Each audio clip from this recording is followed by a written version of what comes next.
Today is December 14th. We got a hot show tonight.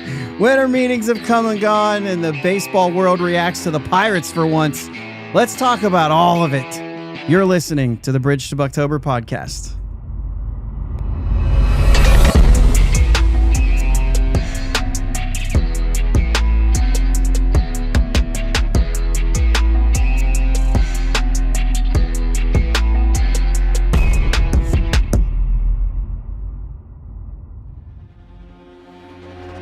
Yins, guys! Thank you for listening to the Bridge to Buctober podcast, where we talk all about them Pittsburgh Pirates and that. My name is Josh. His name is Jake. What's up, Jake? Hey, what's going on, man? I remember to hit record. If you've been around every week, good night. It's already a good night. Listen, I am excited. What's up, Bucko Mike? Wayno's in here, Seth, Doug Smith, Martin. We got a good group in the chat here, and that's good because I'm going to need you. Greg's in here. Wayne, let's go. Let's go. Jake. Yeah.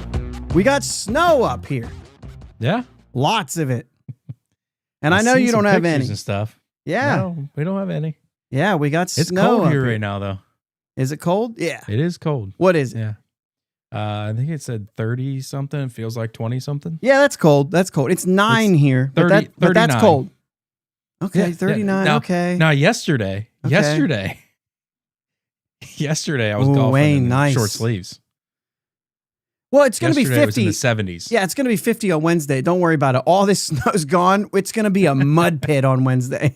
Yeah. Nothing but mud and slop everywhere. The worst thing about snow, right? The worst thing about it. Bucko Mike, 3 inches? I'm surprised. I think we got about 6 inches.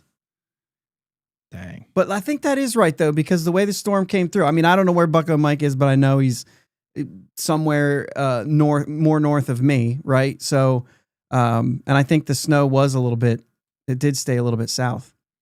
But either way, yeah, it is snowy. And you know what happens when it gets cold and snowy? Well, there's a bunch of things, right? People get in accidents. It's not great. People like the way it looks. People feel festive, right? But it ticks me off. I don't like the cold. I don't like the way my back feels after I've cleaned the driveway up. And our garage door's broke right now. So we also have to clean off cars. And I know, like, it sounds so like, That's oh, tough. you poor baby, right? But we have a garage, and we've had a garage now Yeah. for the better part of 3 years. And so I've gotten spoiled over the 3 years that both of our cars have stayed out of the snow. Yeah, that's what I thought, that you were up that way towards Akron, Bucko Mike. So yeah, the snow must have stayed a little bit south of you. That's usually the Akron area, all that stuff would get a lot more. Yeah. Okay. Douglas Smith, any new season ticket holders on the cast, huh? Listen, do I talk about this? I bought 1 ticket for a 21 game pack. The one game is the opening day. And so I have 20 games, but I only have 1 ticket for those 20 games because I can't make it 3 hours away. Right. So I'm committing to go to 10 games, trade up all the other tickets so that I can go to 10 games, but have a package to get that all gold Paul Skeens bobblehead. I mean, that's not the only reason, but I pay for MLB Network every year. I guess MLB Network comes with this too. I don't know. I was told there was some perks and stuff that are going to be pretty cool. I don't really know, but listen, the Pirates told me they were serious and that they were going to the playoffs, period, full stop. So I want to be one of the first ones to get playoff tickets.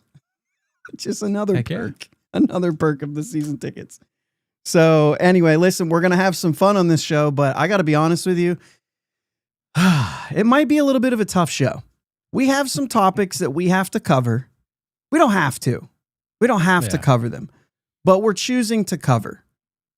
We have some topics that we're going to talk about that are, I don't really know what to call them, right? Interesting, not, I guess there's some difficult, we're going to ask some hard questions, right?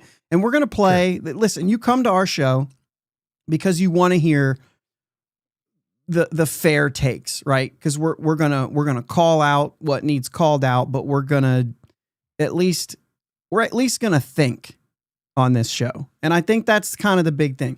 So before we do, let's touch a couple things. Jake, Pirates miss out on Kyle Schwarber. Spoiler, that's going to be the hefty part of this show, is going to be talking about those sort of things, right?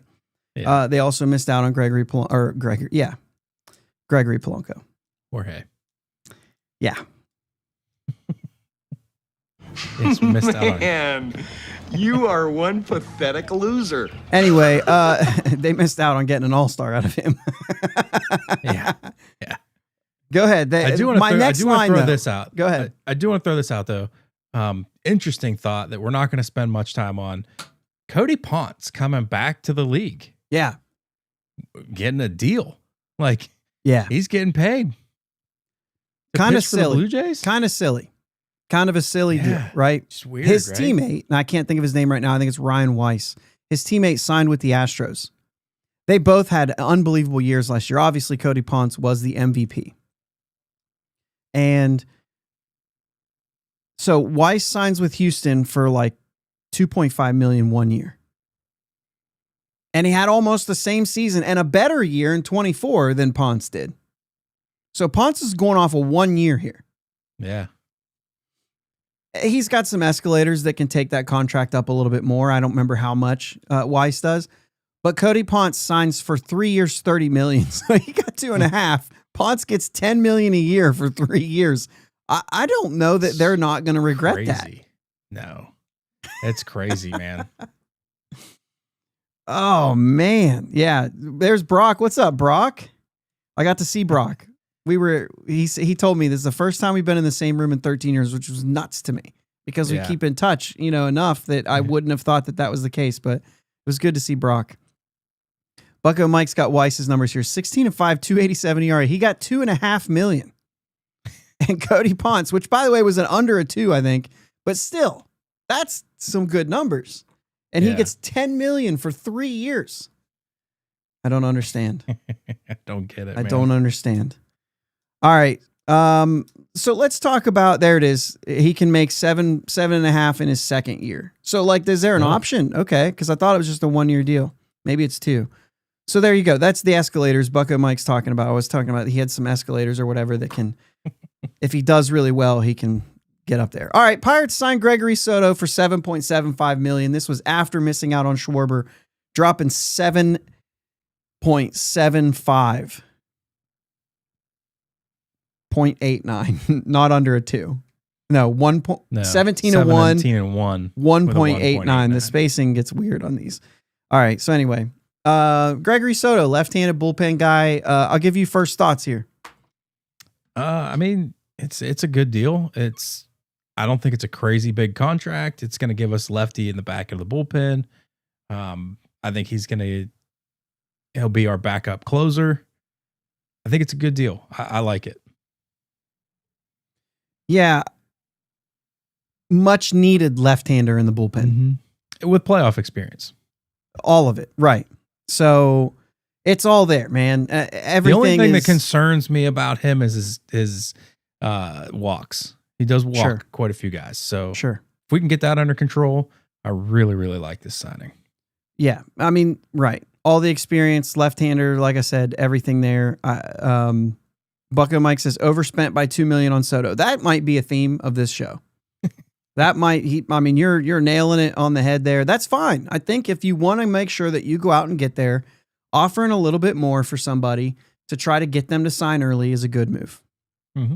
Pirates get the number 5 pick in the draft this year. The lottery happened also at the winter meetings. Number 5 overall pick. I guess you could call that a little bit of unlucky because of the fact that they should have probably got the number 3 pick or something like that. Or they had the third best odds of getting the number 1 pick. So they end up with the number 5. I think it's fine. They're in the top 5 again. As a result, because of how many years in a row they're in the top 10, they will not be eligible for the top 10 or for the lottery in general, which is the top 10, right? In 2027. So enjoy this one. And you may as well be outside of the top 10 in record. You may as well win some more games so that you don't even have to be talked No about. tanking this year. That's right. Or else it's even worse, right? Yeah. Insult to injury. Yeah. All right. Which did happen to 2 teams this year. Did it happen to 2 teams? Pretty sure. 1 or 2. Maybe. Not quite. Well, yeah. Who was it though? Who was there outside? There was 3 teams that were ineligible. There were 3 teams? But only 2 of them would have been in it, I think. Makes sense. Because of their record. Makes sense. Bucko Mike says, Soto, 70 Ks to 24 walks, pretty good. Are you looking at maybe a bigger sample size than just last year, maybe? I was just looking over, his career. Okay. Greg says they lost Horowitz, talking not Spencer, but Justin Horowitz. Draft quality is probably going to be bad again. There's enough guys there overseeing the draft that were there along with him that I'm not ready to go there yet. I'm not ready to just say that one guy in that room made the biggest difference in there. So that's not, to me, I'm not there yet. If they draft poorly for the next couple of years, then I'm willing to go there. You know what I mean? Yeah. I know Horowitz was really strong in a lot of ways and did a lot of things, and you have to give credit where it's due, but I think there was enough people in that room making decisions that they should be okay. OG says White Sox were disqualified from the lottery after 2024 and won the first pick in the upcoming draft. There you go. They also got themselves the highest percentage chance. So let's not do that. Let's avoid doing that and actually start winning some ball games here. That'd be great. All right. So like I said, we've got a lot to talk about, and I want to be careful. I want to be careful as we navigate this. And I know that there's going to be some people that come in and out of this stream tonight that are not going to hear this qualifier. So I'll probably repeat it a few times. Right. But I just want to talk about some of this stuff in a way. And I've got a lot of notes, so you might see me looking down quite a bit because I've got bullet points and stuff that I want to make sure that I include and all that stuff. But I don't know. There's just some situations, some conversations that that people are having that are making they're making me think. And so this is not an excuse in any way. I don't want to defend anybody here, but we're going to talk about some things that I had a problem with. And let me actually get down to, I was totally out of I was looking at the other section there, and I even told you not to do that. So we're not going to talk about the Mets. We don't have time for that. All right. Yeah, Douglas, come on, man. I have. Here's why. Josh always does homework. I take notes, and I'll tell you why. Because I have a bad memory, and there's a lot of things that I think I'm like, man, I got to make sure I mention that. I got to make sure I say that. I got to make sure that we talk about this. I got to make sure if I run down this rabbit hole, I don't forget this one thing, or else I'm going to sound like a moron, right? And I don't want to do that. So anyway, Schwarber signs. I just sound like a moron. Just is what it is, guys. Well, I'm setting most everything up, so you kind of got it in the way where you're just like, I just get to feed off of what he's saying. All right. So anyway, Schwarber signs with the Phillies, and however you felt about it, maybe we'll get into that. But the end result was something that we even talked about on this show. I was on The Point over with the NS9 guys, and I said they should go after Schwarber. And then I even said, I don't think they'll get him, but I think they should go after him. And that's what they did, right? Mm-hmm. 5 years, $150 million to sign with Philly when it was all said and done. There's a lot to unpack here, though, because, like I said, the talk was, I don't know, not simple. Not just, hey, just what we thought. All right, so check this out. Let me set it up a little bit, okay? Here's the facts of what we know about the situation. Schwarber was MLB Trade Rumors number 9 free agent, projecting he would get 5 years, $135. That's the projection. That's where we're setting it. We'll talk about Fangraphs because we should look at more than one thing. Free agent tracker had him pegged for 4 years, 112. Okay, so that is 29 or 28 million and average annual value. So this is what we're saying right now. This is the price that everyone believes that should be able to get a Schwarber deal done. 28 to 29 million in those two places. In the end, we're not going to talk about all the steps forward, right? We don't want to be here for 3 hours. In the end, the Pirates offered 4 years, 125, which is 31.25 average annual value. The Reds offered 5 years, 125, which gets them at 25. They were willing to go to the 5th year that the Pirates weren't, but they offered the same money, bringing that average annual. The Orioles and the Phillies, 5 years, 150, which is 30. So the Pirates did have the highest yearly contract, but not by much. It's not a difference maker. $1.25 million a year is not a difference maker. You'd rather have that 5th year, and the overall money is always going to win out. Unless it's like really short. Like, unless it's like, we saw Jorge Polanco signed a 2-year deal, $20 million. He was projected at 14. And we'll probably talk about that too. But that's a way like average annual value. Like we only want you for 2 years, but we'll pay you the $40 million that you want. Yeah. Okay. Here's my guess. Excuse me. I got to take a drink. Go ahead. I gotcha. Yeah, I don't know. I mean, to me, it's fair to you're looking to overspend as the Pirates to try to reel somebody in, but you also have to be a little bit realistic in it as well. All right. My guess is the Orioles set the price here. I think what was clear to me was the Phillies were going to match whatever the offer was going to be. That whatever the highest offer was going to be, they were going to say, all right, we'll just match that.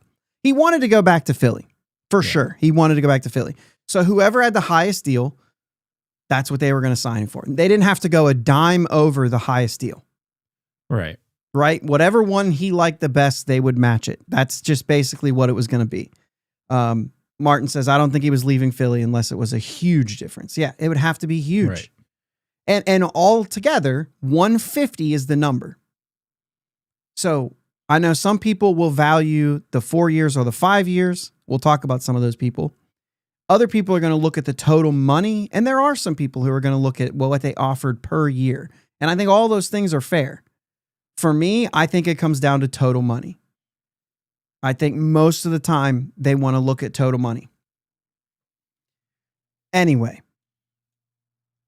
if you're putting guys in place, if you want to, right? I think the Orioles were probably closer than the Pirates because that's the offer that they ultimately took.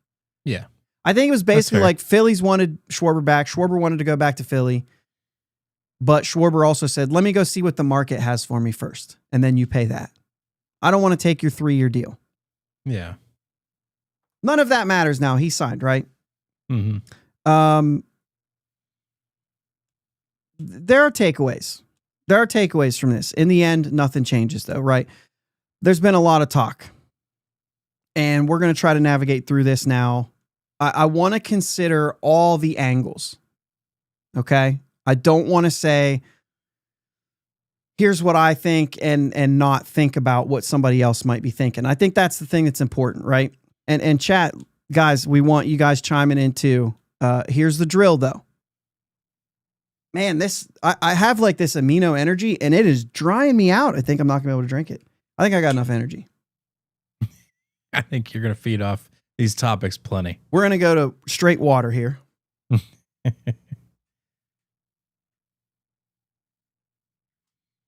Or we're just going to go away. Little clear voice in the throat there. I got you. Let's get it going. All right. Old singing habit there with the clear voice. Mm-hmm. No free ads. All right. Here's the drill.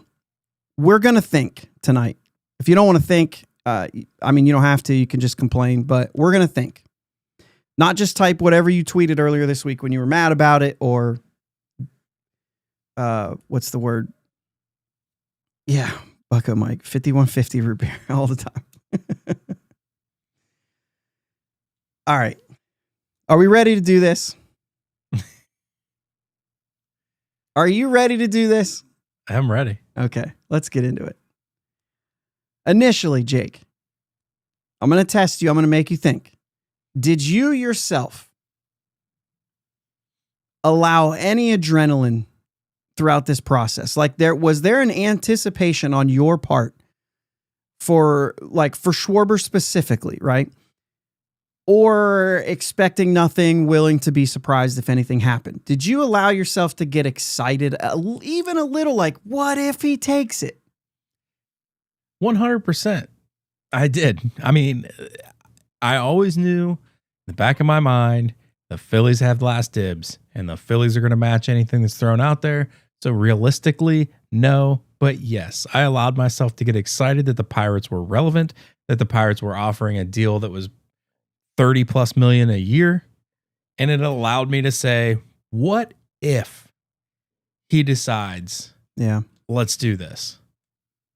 So yeah, sure. I mean, yes, I got a little excited.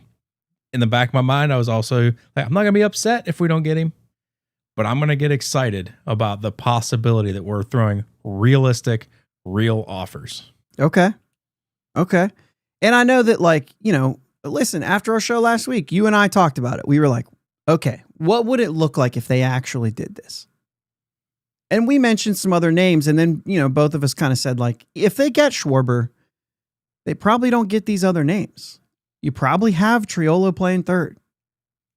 You might be able to get a left fielder because, you know what I mean? You might go there. You might probably not going out there with Password in left field. You're probably saying still, like, we got to get somebody.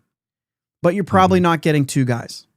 It's going to be Schwarber, and then it's going to be what you would expect the Pirates to get before all this started. You know what I mean? You're not going after any of the they wouldn't have gone after Polanco. Right. And who knows? Maybe not even Soto. I don't know. Are they going to throw an extra $2 million at Soto if that's the case? I don't know. If he agrees to that $30 million, I don't know. Yeah. So anyway, chat, I wanted to hear from you guys. Doug said, heck no. Gregory said neither one of them, Polanco or it wasn't it. Brock says he knew it wasn't going to happen, but happy that they were offering a legit multi-year deal. Doug does say, I did start to think that they're serious. And I think that's going to be a big deal, because you do walk away from this. There is something to learn, even if you don't think they had it. And that's going to come out as we talk through here. Was there any thought? Now, probably not, but in hindsight, was there any thought of boy, I hope the Pirates don't do something stupid? Did you even let that? Okay. Yes, absolutely. Because when we missed out, my panic button was like, crap. Now everybody knows they have this money they're willing to spend. I hope they don't just spend it just to spend it. I still want Luis Severino with Oakland last year. I wanted them to be intentional about who they go out and get, what they're building. Don't just throw money to throw money, because that's what Steve Cohen does, albeit a lot more than what we're looking at. But it didn't work. Yeah. So that's probably why he's not throwing it out now. Yeah. Because it's like, that doesn't work. Throwing money just to throw money doesn't work. Mm-hmm. Be intentional. Get the guys you want. Yes, it started with Schwarber. Don't pivot too quickly and go throw money at somebody that you just think is a good player, but you have no idea how he is in the clubhouse. You don't know how he is anywhere else. It just doesn't work. Sure. OG says, I think being in on Schwarber was the origin of they might go up to 110, but it's likely off the table now. I will agree, and I don't want to disagree with that, because I mostly agree with that. But here's what I'll say: I don't think that the possibility of 110 probably off the table. I think they're still going to try to spend everything that they thought they were going to spend. Mm-hmm. The reason I am mostly agreeing with you, OG, is because I'm not sure that they're going to be able to do it. Not without spending stupid money, right? Yeah. Not without saying well, then let's just extend Nick York for $10 million a year. to be our backup. Like this something that's obviously a ridiculous one. And I just Right, got a Nick York autograph card tonight. So that's why I brought him up. So anyway. All right. Jorge Polanco was another guy the Pirates were linked to. And just to set up, we're setting up the stage here, right? He signed Saturday with the Mets, 2 years, $40 million. Fangraphs had him at 14.3 average annual for 2 years. That's 28.6. That blew that out of the water. MLB trade rumors. He was their number 23 guy, $42 million over 3 years. He got 40 in 2. So this is kind of the Mets blowing that out of the water to say, we just lost Alonso. We need a first baseman. I'll give you whatever your top dollar was, but I only want 2 years. I'll just pay you each year. Whatever, you know what I mean? Yeah. So I'm willing to bet it's going to leak that the Pirates offered more money than that. Or at least the same money over 3 years or something like that. You know what I'm saying? But obviously we haven't seen that. So I don't know that it will or not. And not that it makes a difference. Again, now that the money's been on the table to Schwarber, I don't think that them offering to anyone else is surprising at all. Right. So he ended up going for AAV, not a postseason team. Anyway. Would you be surprised if the Pirates had more on the table? Maybe like 3 years, maybe 45 to 48? Would that surprise you at all if it does leak? No. Okay. I don't know that it does at this point, because now that it's already done, like what's the agent have to win by doing that? You know what I'm saying? I kind of hope it does. Does it matter? I think it does. Okay, they were in on Schwarber. They actually offered that to Polanco. Hey, the Pirates are actually going to pay money, guys, if somebody wants to take him up on it. Does it also remind you that they're paying for the sins of the past? That they've made their bed and now they have to lay in it? You know what I mean? Like, why didn't you get him? Right? Yeah. So this is what big market teams are capable of doing, though. Setting the market, overpaying for players to go in and jump and say, like, we're going to blow this thing out of the water because we can. And, it's a clear way to keep the Pirates out of it for sure. Offering $31 million to Schwarber was like a risk for a team like this, right? But if that fails, dude, there's no recovery. you can't get out of that, right? You have 4 years to succeed in that deal. If it doesn't succeed in those 4 years, then you're just kind of done. You probably have 2, to be honest. If it ain't working after 2, you probably have to trade him. Yeah, I guess, but even what you get back, I don't know. You have 4 years of Skeens, so I give you a 4-year window. It has to work in 4 years no matter what you do. You have 4 years to figure it out. I don't know. I don't really even, I have a couple more notes on Polanco, but I think we just go into kind of what this is. I'm going to check the chat a little bit here. We're seeing the ghost of Chris Archer as a haunting thought. Maybe this is, Wayne's way of saying, like, maybe they'd do something stupid this way, right? I mean, they're linked to Brandon Lau. That's Tampa. Are you scared? Yeah. Yes. Are you scared?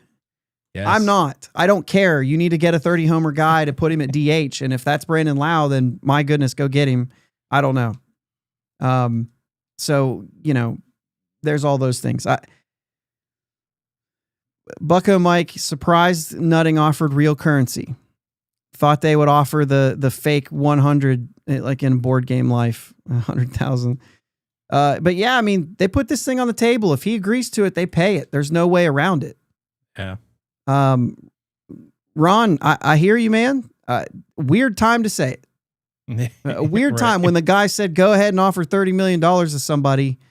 Weird time, but I get it.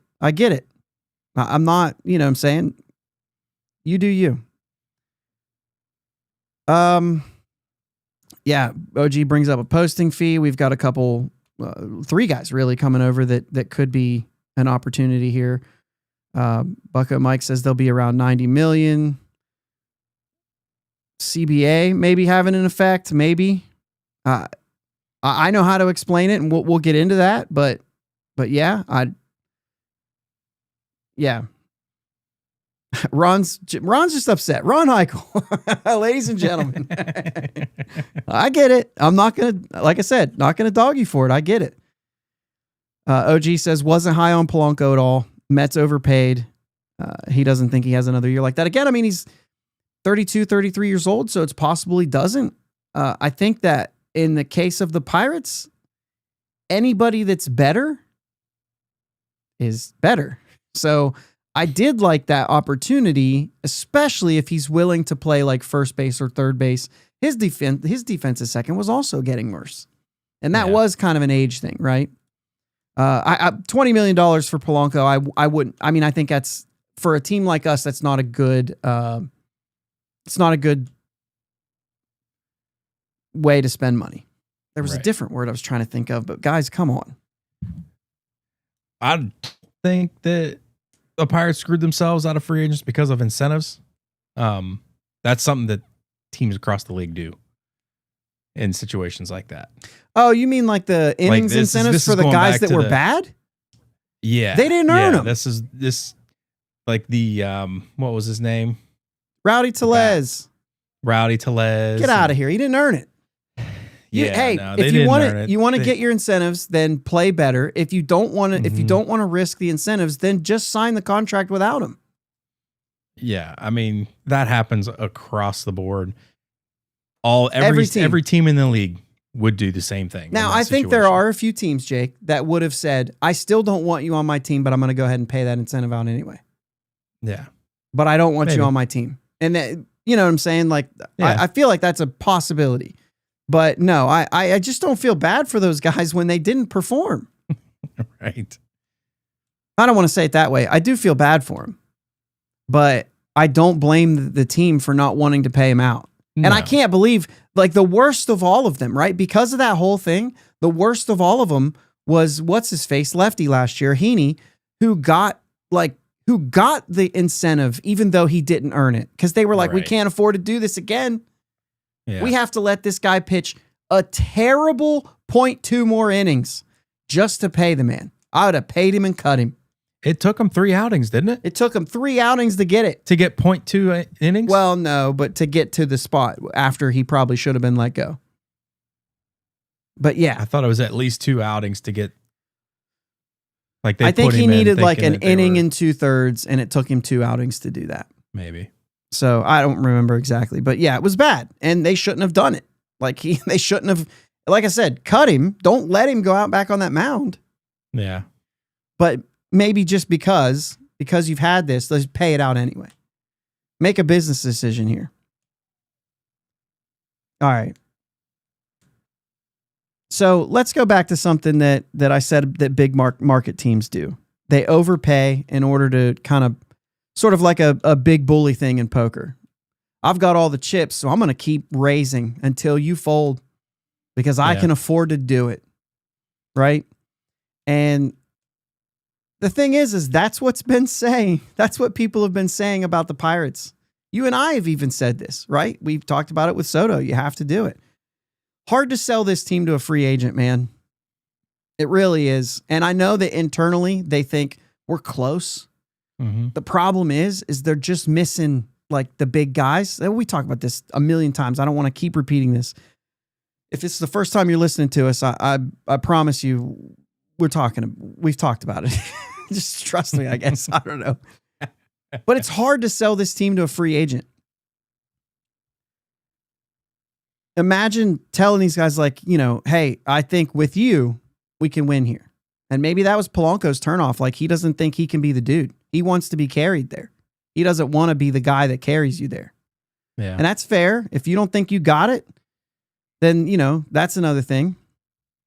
We've heard that Paul Skeens is on the phone, right? Mackey put this on in an article saying that he's offered assistance in this, right? Can Skeens, I just saw that OG said only 35 minutes late for Jim. What's up? First off, what's up, Rosati? Welcome in. Also, we're going to go late tonight. I just have a feeling. So settle in, boys. Settle in, boys and girls. We're going long. Anyway, there's just too much. And we're doing these in 1 week, like these 1 week episodes right now. It's kind of difficult because we have so much boiling, especially winter meetings week. We start 30 minutes earlier now. Yeah. But winter meetings week, there was a lot to talk about. Yeah. If you guys also, I mean, Rosati's in here now. They did a ton of stuff down there. Kudos to you guys for going down there. I don't think I could do it. I don't think I have the I don't think I have the, like, I'm not going to go out and network with people, and I'm just going to sit in a corner. Just too many people at one place for me. But I'd like to get to one of them sometime. it would be fun. It It would be fun. But anyway, I follow along with what they were doing and all the guys. Like, I think that people don't realize what the Pirates have with, like, we just have some good quality podcasting. I think a lot of teams don't have that. Anyway, lost my spot. Yeah. You think Skeens can talk any of these guys into coming? Free agent, no trade clause guy. You know what I'm saying? You think he's got pull? A 2-year player? That doesn't matter, does it? Best pitcher in baseball. No. Yeah. He's one of the best pitchers in baseball, if not the.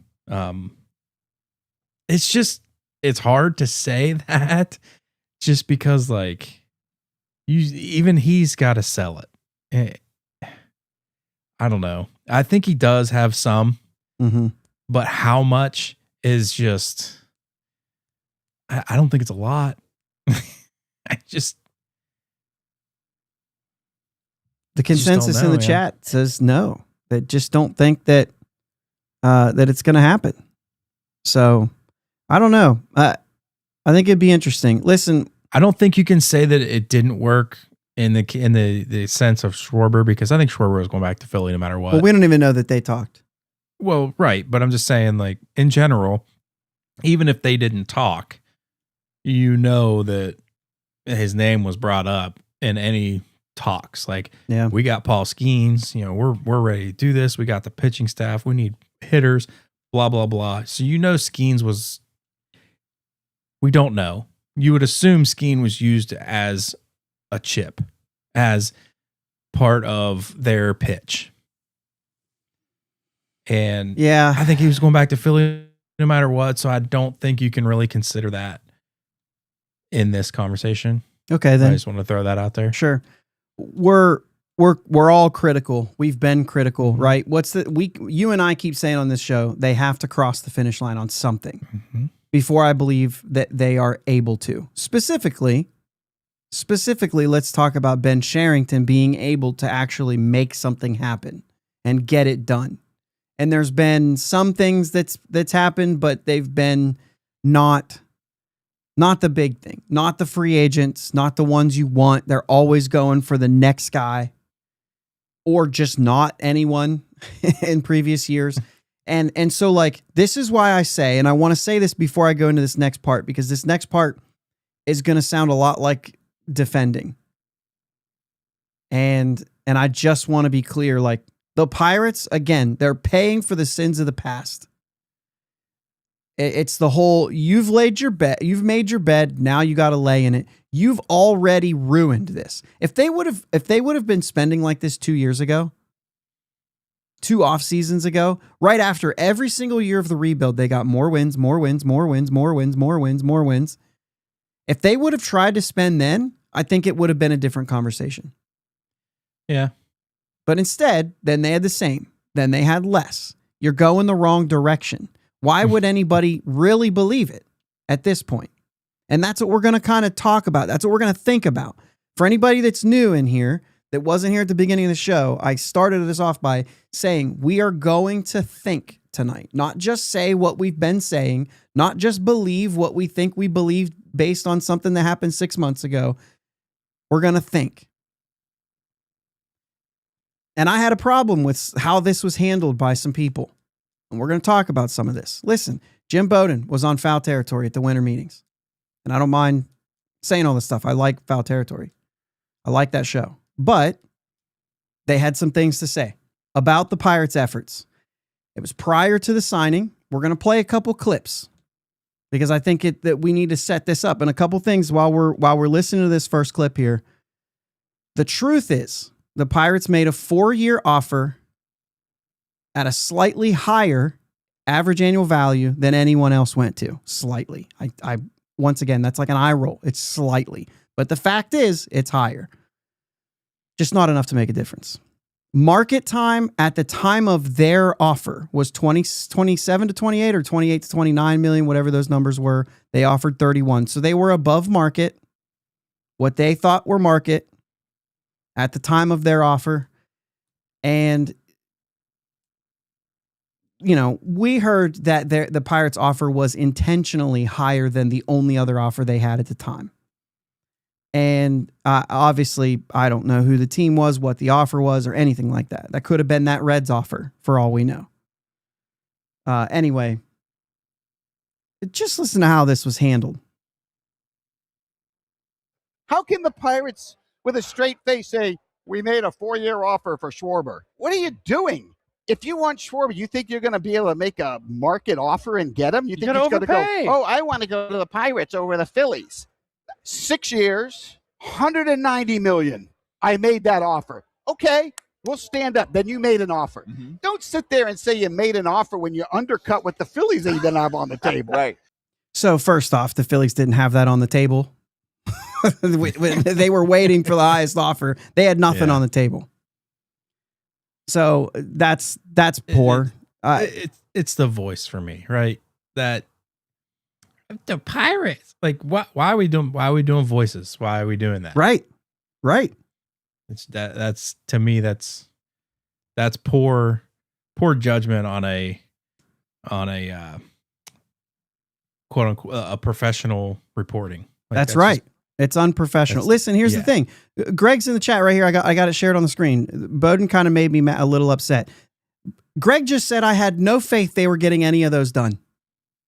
So this is not Greg saying like, oh, I'll defend the Pirates at all. No, but it still upset him the way that he talked on there. The way that his article was written later that night. Right? Where he calls the Pirates, what the Pirates offered, eyewash. That means nonsense. That's what eyewash means. Now, it seems like this panel is probably caught up more on the 4 years versus the 5 years. They're not worried about average, annual value. Plus, at this time, they took what Ken Rosenthal said, which was 4 years and certainly over $100 million, which means it's nowhere near 100. When you say certainly over, that means that you went past it. And they kept saying 4 years, 100 million. Grossly overpay is what he said in his article. And they mentioned it during this conversation about Pudge signing with Detroit. By the way, they went 72-90 the year after he signed. Then they signed Ordonez, Magglio Ordonez. They overpaid for him. That year they went 71-91. Now, they did get to the World Series later, but it's not like they absolutely flipped anything around. Right, because they signed them. So they're saying we should do that and win 71 games again next year. It doesn't matter, right? You either thought Schwarber was going to make a difference or not, but it's kind of one of those. It's kind of one of those things, right? The Nationals, they brought up Jason Worth. Jason Worth, when they did finally start winning, he started having good years. Before that, he was less than a 1-win player after they overpaid for him. So again, I don't know that it necessarily works. If it wasn't for Bryce Harper and Ryan Zimmerman and Adam LaRoche, like that team probably doesn't get to where they go anyway. Right. So I just don't think that Kyle Schwarber and Jason Worth are one and the same. Once they became the highest bidder, you will know they're serious. That's what he said. Jake, what is serious? Did they offer a serious contract and were they willing to pay that contract? Yeah, absolutely they were. That to me says they're serious. I don't understand what else it would take. I get it. Like actually landing one of them doesn't mean you're serious. That means it worked. It's different. Like if you're serious, you're offering it and you're willing to pay it. Like here it is. It's on the table. It's yours if you want it. Yeah. That's serious. That's serious. If he says yes, they have to pay it. Yeah. OG says the Reds later admitted they didn't know how they'd have funded their Schwarber offer if he accepted. They were assuming he'd sell enough tickets. I heard that comment, and that did not make Reds fans very happy. And it's not something that you say. It's certainly not something that you say. But the reason they said it is because they're saying we're not going to actually take that money and go elsewhere with it, which is exactly what the Pirates have actually said, which is interesting. Right. So, I don't know. Kaylor here says that 5 years means more money in the long haul. Yeah, we cleared that up earlier too. That's a good point and worth saying now for for anybody that wasn't here when I said it, like there's 100, you're 25 million short. Yes, you offered more per year, but you're still 25 million short in the end. Right. Yeah. Whereas the Reds, who are 5 at 125, no extra money than what the Pirates offered. So pretty equal there. He just gets another year. But yeah, it's neither here nor there. Everybody made their picks at the way they felt they could. And it is what it is. But OG, okay, I don't want to share. I was reading OG's comment. I was about ready to read it, but he's saying, if you don't have anything nice to say, I won't say anything. So I was just leaving that there. So, all right. Let's just take an opportunity to say again, I disagree with these statements entirely, but this is the bed you've made, right? Let's just keep level setting this, right? You're paying for what you've set up this whole time. So again, I have a problem with it, but it's like not in a defense way because like this is your own fault. Yeah. Yeah. So anyway, I think he sounds stupid here. Just downright, I think he sounds stupid. It sounds like he doesn't know what he's talking about. The Pirates haven't given ignorant. The Pirates haven't given anyone a reason to believe that they're serious, but that's why you go out and you do something like this, right? So it sounds ridiculous to say that you don't believe they would have paid the contracts that they offered if they were accepted. Like, it seems ridiculous to believe that they wouldn't pay it. Of course they would pay it. So people just believe instead that the offers were never made. Right? So that's where we are now, where people are like, they didn't actually make that offer. It's all fake. I think what they're actually, like, I don't think that's what they're saying. I think what they're saying is they're offering something that they know won't get the job done. No. That's what they were saying on Foul. I'm talking about, there are now people who just say, it's ridiculous to believe that they wouldn't have paid it. So instead, they're just believing that they never offered the money in the first place. That same thing happened with Naylor. There was an offer to Naylor. It was short. They didn't go as far as what Seattle did. And then somebody said, I don't have any proof that they made that offer. So everyone just said, oh, they didn't make the offer. 2 people reported. There was one that reported there was an offer, one that reported he didn't know.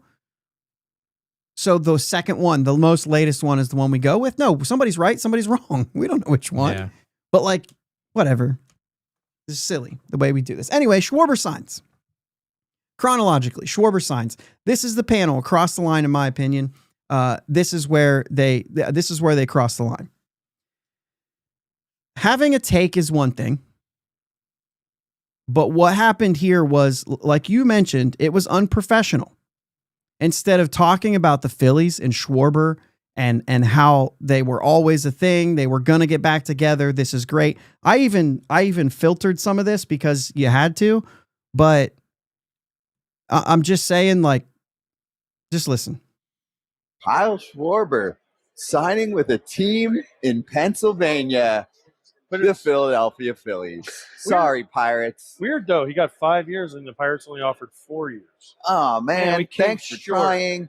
You were in on him, though, right? 5 years, $150 million. The Phillies are like, hey, Pittsburgh, off with your BS offer. So Schwarber's back. What did Jim Bowden say yesterday, though? You got to, if you're the Pirates, you got to go extra years, and you got to go $5 million. So that would have been, 6 years, 180-ish? 6 years, 180. 6 years, 180. You're Schwarber. I throw that at you. You're at least having a thought. Yes, he's taking it back to your team. They're saying no. You're like, I mean, come on. It's what Jim Bowden said. Like, if you're the Pirates, you got to show people that you're actually trying by signing somebody, and you have to overpay. Okay, so show people by signing somebody. Like, I don't know. You tried. They tried. They failed. Yeah. They were never going to get Schwarber to begin with. We keep saying that. I don't believe they. I think 6 years, 180. I think he still takes the Phillies offer, or the Phillies offer 6 years, 180. Yeah. Or they get close to that, and he's like, "Yeah, that's where I want to go anyway." He always wanted to go to Philly. Yeah. So I don't think you do something like. I think if you go 6 years, 180, you're done. We have no more signings the rest of the offseason. Yeah, we have to trade Keller now to pay for it. I think the only team that could have had a shot to pull him away from Philly would be Cincinnati, just because it's his hometown team. Sure. But I still don't even think that could. I don't know. They weren't even in the right ballpark. So Yeah. at least according to the statements that they said, that they even went out of their reach to do what they did. So listen, Eric Kratz keeps going on this. And once again, it just shows that like we're tuning into someone who is a national broadcast, who is trying to promote baseball to people. And I think that's kind of where I am. Let's just listen to this one first, and then I have some questions for you, Jake. Because I got to watch a middle school girls basketball game, and one of the girls shot a logo 3-pointer that landed like 15 feet short of the hoop. I mean, it's middle school girls basketball, but that's pretty much what the Pirates offered when they offered Schwarber a 4-year deal, because you knew it was going to be the Phillies were going to make a run. And so whatever anybody else offered, you might as well push it. No, the Pirates weren't ever really in. Were they ever really in, Jake? Yeah, absolutely. Okay. All right. They made a real concrete offer. Yeah. In line with the rest of the offers, not a 15 feet short logo 3. It's not an overpay by any means, but also not a low ball offer. So I don't understand the point in even going down that path. Yeah. We thought the Phillies would match. OG says it. Rosati says it here in the chat. Like, no matter where you go with your offer, right? No matter where you go, the Phillies were going to match. I thought that they... Right here. OG, is there even a number that the Phillies would have walked away from? You know what I mean? Like, yeah, I don't know. That's to be, like, doesn't matter now. I don't know. And this is it. Like Kaylor says here, I hope I'm pronouncing that right. They view the team as a joke, and the way Ben and Bob run the team, they aren't wrong. And that's exactly what we're saying. Like, this is your fault to begin with, that this happens, right? But the fact that they keep saying, show me you're serious, and then they literally write on a piece of paper, I'm serious, and they put it in front of their face, and they say, yeah, but... Like, I don't understand they're serious. Yeah. They really tried to do this thing. They're dead serious. They signed a paper. I don't know. They legitimately thought they had a shot with offering 4 years, 125. They thought they had a chance to sign him at that contract. Yeah, and you know what? There's more to it than that.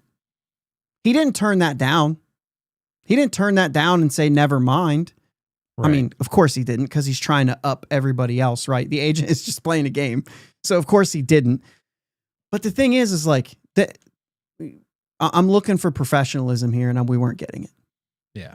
And I think that's what it comes down to. And as a fan, right? I mean, I didn't like this, but as a Pirates fan watching this, and you're not somebody who podcasts about the Pirates because you've been watching the Pirates ever since you can remember, and you're a baseball fan ever since you can, I'm explaining myself here. So of course I'm a Pirates fan, and I'm always going to be, and that's just the way that life goes. But if you're a Pirates fan who's maybe a casual baseball fan, Jake, and you're watching this and you're like, man, I'm just frustrated. I want to like baseball. I'm from Pittsburgh. I'm a Pirates fan because I'm here, or I'm a Pirates fan because I grew up there. And you're watching this and you're already mad at the front office, rightfully so. And then you do this and you find yourself needing to defend that front office. I think a lot of people are just be like, why am I watching this game? I can't be happy. And they're just going to go watch football, and they're not going to care at all about baseball, because you've just turned, they can't even dislike what they want to dislike, which is, Facebook mentality, I guess. Yeah. I mean, this whole thing about, we understand what's going on in Pittsburgh. We understand how the front office and how Ben's been. We get all that. But at the same time, it's my brother. You can't talk about my brother. I can, but you can't. I get that. Yeah. You know what I'm saying? Like, don't pick on my brother. Don't pick on my sister. That's my job. When you coming from the outside and picking on said sibling, let's go. I'm gonna back. That's what we're doing here, right? I mean, we're not saying they're 100% wrong, but they don't get to talk about it like that. Well, they shouldn't if they're promoting the game. Exactly. It's just it's hard for Pirate fans to watch outsiders pick on our team, even though we know what they're saying has some truth to it. Still, stay in your lane. Once again, it's the way that you do it. Yes. Show professionalism. And a lot of fans aren't. A lot of fans aren't even feeling the need to defend. They're eating this up, right? Suckers to the propaganda. They're just believing all this stuff. And it's, that's not helping anything either. Right? Right. Mm-hmm. The tactic, the attitude, it was the way that they, the way that they just felt. And they didn't even have to talk about the Pirates. They could just say they missed out and he was back at the Phillies just like we thought. Yeah. They're trying to make it so that people don't take it seriously. That's it. So Jim says here, from what I heard, and he was down there, the Schwarber camp certainly did not view the Pirates offer as a joke. You know what I'm saying? Like, yeah. All right. Level set here. I have to keep calming myself down a little bit. Cause you're just keeping yourself warm up there. Listen, cause I get excited, right? Not that I'm like getting really mad. Like I just get excited and it's going to come off the way I don't want it to come off. But let's level set. The Pirates offers were legitimate. They were serious. I don't necessarily disagree with the overpay thing. It doesn't make sense why a team with less money would have to spend more money to ultimately, OG says it here. Signing Schwarber at any cost and landing him still means they need a third base and a left fielder. And that probably gets them out of it. Like you're now you're back to, 2022 signings at that point. And that's all you can do. I mean, obviously trades and all that stuff, and we can talk about that kind of stuff too. Because I have another clip. Because later that day, Ken Rosenthal came on the show. And Ken's been very critical of the Pirates over the years, rightfully so, as we all have. I keep saying these things in case there's anybody new in the chat that wants to hear this.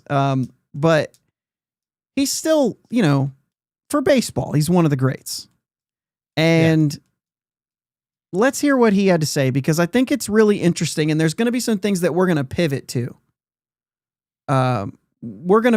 Here. And he kind of sets it up. And there's two clips here. I'm trying to see where I'm at. Basically, they're asking him if it was serious. And they're still trying to do the laughter and let's make fun and thing like that. And the way I had to clip this, I'm going to spoil this because it's going to play abruptly. But the first thing he said is, it was serious. And then they keep talking. Like he interrupts him to say, it was serious. And then they keep going.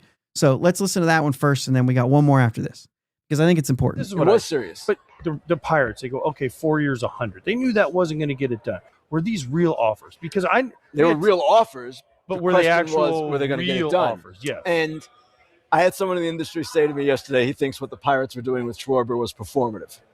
And I understand that, but if you're the Pittsburgh Pirates and you throw out a 4-year deal for $120 million when you haven't paid a free agent more than $39 million in your history, okay, maybe you're not winning, but it's certainly a deal that is in the ballpark. It's the same AAV he ultimately got from the Phillies, but with one more year. So I don't know that we can just rip the Pirates. I heard what Bowden said yesterday. I didn't care for it. Oh, they should have offered 6 years. They're doing more than they've ever done. They're signaling to the market, to the other players, that they're serious. So, sure, was it going to get it done? No. Were the Reds going to get it done or be the high bidder? Probably not. They knew that from the very beginning. The Pirates knew that too. But they took their shots, and I don't know that we can sit here and rip these teams for never taking shots and then rip them when they do take shots, even if they're not obviously the best foot forward. I think that's the biggest thing right at the end there. Well, to clarify first, the 120 versus the 125 that you and I have mentioned, that came out after this interview, that it was actually 125. So, either way, that's fine. For all intents and purposes, the AAV was the same. It's 1.25 million. It was the same. It was the same. It wasn't that much higher. But I mean, I just think this is a fair way of putting it, right? He's not just puking into the microphone, even though he couldn't get it figured out. And he was messing with it. It's just the idea that, like, he's not complaining about the Pirates messing with the ethos of the league, right? Oh, wait, no, the Pirates aren't supposed to offer this money. We've got to try to put this fire out. They're supposed to be not offering money so we can make fun of them for not spending. And he points it out. You can't tell them that they can't, or criticize them for not spending and then criticize them for spending. Like, what are we doing?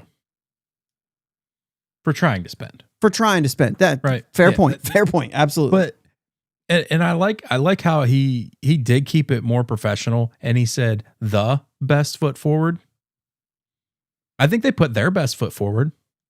Oh, I see. But they didn't put the best. You know, obviously the Phillies did because they got him, and the Orioles did.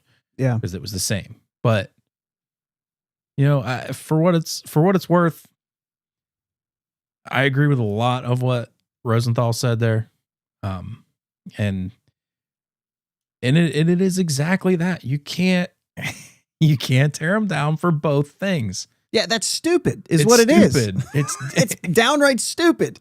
Yeah, it's like you forgot to turn your brain on today. Yeah, sorry. That's not. I hate saying things like that, but it's very ignorant.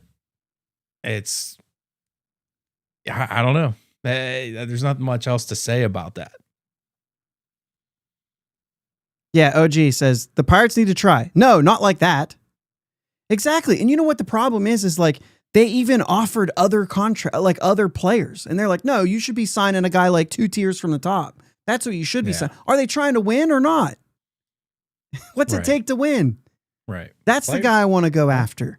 Yeah. So here's the next thing. The last clip.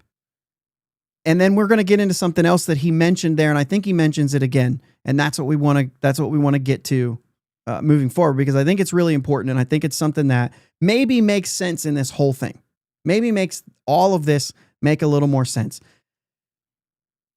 AJ's asking him why they're doing it. He's insinuating that it's the same situation the A's were going through last year where they were fearing a grievance. And so they had to spend money on Severino, which was way too much money, right? They didn't offer way too much money on a bad player like the A's did, okay? They were offering it a good player. We'll see if that happens, right? We'll see if they go out and do something stupid. But either way, they might feel like they have to because that's what everybody's saying. But the idea is that there's one reason why they would spend this money. One reason is the only reason you need on why they would spend money right now. And everybody in the chat, if it wasn't so delayed, would already be typing it in if I asked them to. There's one reason. And the first thing AJ says is, why would they do this? And don't tell me it's Skeens. Why not? Because that's the reason. So don't sit here and say that. Don't tell me that I can't tell you the truth. All right, let's listen to it. This is the last one we're going to play. Four to me is like, oh, they're still a joke. That's all. That was my thing. Everybody was hearing, or you're. And I'll just pause that right there. So that just goes to show that it's just 4 years. They don't care about the money. The fact that it was 4 years, which was only 1 year. So basically you either offer the same amount or you're a joke. Yeah. Does that mean the Reds offer was a joke too? Because to them, that wasn't a joke. Right.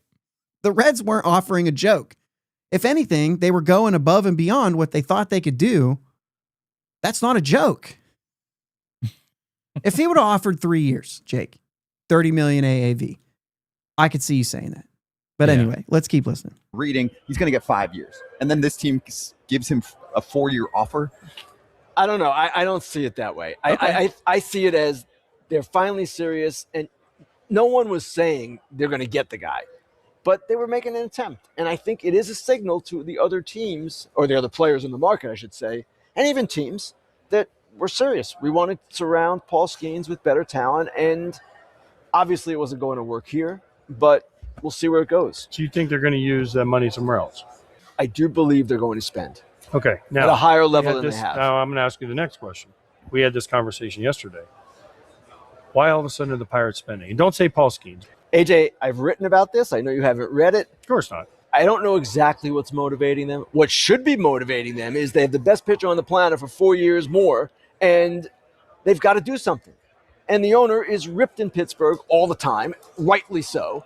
And it's time for them to act in a different way than they have before. And no one expects them to act like the Dodgers. We all get that. We all get what the industry is and the disparities. Ooh. There are a lot of eyes on them right now to see what they do and to see if they back it up, because teams don't get that opportunity to have a Paul Skeens.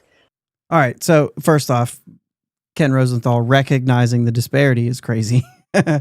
Also, I just to say here, Kaylor mentions that he said it was performative. He said that somebody told him it was performative, and he disagreed with that. And yes, the quote is they wanted to be able to say we tried. That's not what this is, man. That's what I was talking about at the beginning of this thing, saying we have to think. This was not performative. This was not, we just wanted to say we tried. That offer could have been accepted. And in their eyes, it could have been. They were waiting to hear whether or not he accepted. If it was 4 years, $100 million, yes, that would be something that is nonsense, that is performative, that is saying, hey, we tried. No, they actually did try. And they aren't the ones leaking that stuff either. The agent is. So they're not sitting here saying, we offered this money. You see what we did? They're not saying that. Right. Now, you could say that they trusted the agent would, and that would be fair. But even then, the agent also could have signed that deal. Yeah. This absolutely was not performative. This was them doing it. And we're going to pitch something else here too. Because he said a couple things. First off, back to the thing. Yeah. Rosati says, I know you haven't read it. And he responds with, of course not. Yeah. Because that doesn't matter. What you say doesn't matter. I have my, never mind. Woo. All right. Anyway. I don't like talking bad about people, so I won't. I'm a nice guy. Anyway, listen. The reason is Paul Skeens, Jake. Yeah. You don't have to have another reason. No. So why do you come out here and don't say Paul Skeens? Okay, so I'm supposed to lie to you. Okay, so let's start here. We have a great pitching staff, led by the best pitcher on the planet. Yeah, I mean, they're good. It's right? not just Paul Skeens. Sure, it's Paul Skeens led rotation of a multitude of guys who are good. Right. Like That's we fair. have a really good pitching staff right now, and we have a dog at the top. You know, it's all of it. It isn't just Paul Skeens. Right. Mostly Paul Skeens. Well, and I think the idea of like, why are we pushing right now? Mm-hmm. You've got the best pitcher. You only have him for 4 more years. And if you don't win, then you don't even have him for 4 more years because you're probably going to have to trade him. If you're not winning going into that 4th year, he's being dealt. Let's not pretend he's not, right? He absolutely will be. But you're going to be talked about in the same light. It's the Tarek Skubal thing going on right now. If they win, should they trade him or should they not? If they only have him 1 more year. If they win, the Tigers have been in the postseason the last 2 years. I see what you're saying. But but that's it. You know what I mean? That's a question if you're winning. It's not even a question if they're not. You absolutely do trade him.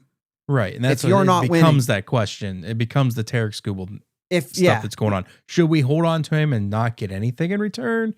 Or and try to take advantage of having him this last year? Quickly. Would you trade Tarek Skubal right now? No. If you're the Tigers? No, why? Because you've been in the postseason the last couple of years. Yeah. You absolutely are going to push. You got a shot. You got a shot. You still try. So the Pirates have to get there before we ask the question. If they're just still winning in the 70s of games every year, there's no question you're trading him. You have to. Yeah. So no, I think that's clear. I think that's clear. So they decide to spend money while Skeens is here. This ownership and this front office has created so little expectations that you just can't believe that they're just willing to spend money. Logic. If you just think logically, guys, actually think, then they're acting with urgency because their once in a lifetime pitcher is there telling them, go get players. I'll even help you get players. And finally, Bob. Dang it, Bobby. Is actually allowing them to make these offers for some reason. They've got a lot of money to spend. They've cleared spots, right? Signing Schwarber still doesn't get them to $100 million, I believe. If Ethan's still in the chat, he'll let me know here. But I believe if it's just the Schwarber signing, I don't think that gets them to $100 million. So there's still more money there at some point. And if you trade Keller, which I would advise against, because then all of a sudden, if you do move Keller, you've got to then go sign somebody else. Mm-hmm. You have to. You can't cover the innings. We did that exercise on this show a few weeks ago. You cannot cover the innings with Major League pitching if you trade any more pitchers on this team. Not Major League pitchers. Seth Hernandez, absolutely trade him. And we'll talk about that here in a second too. I know where we are in time. I know where we are. But the last thing he said that I couldn't wait to talk about, and that's why I won't refuse to end this show without talking about it. Let's talk about this Kyle Schwarber thing. If they felt like the Phillies were going to match whatever they did, and they still made an offer, there's two things.